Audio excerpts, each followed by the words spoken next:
It is. The Matrix is everywhere. It is all around us. Even now, in this very room. You can see it when you look out your window or when you turn on your television. You can feel it when you go to work, when you go to church, when you pay your taxes.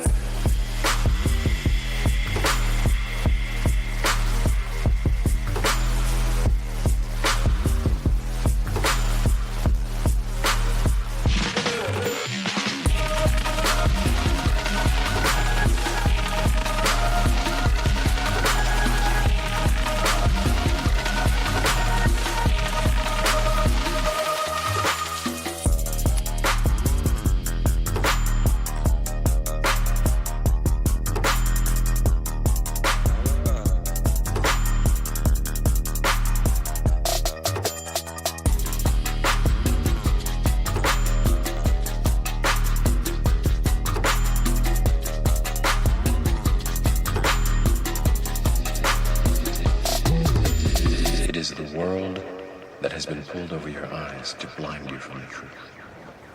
What truth? That you are a slave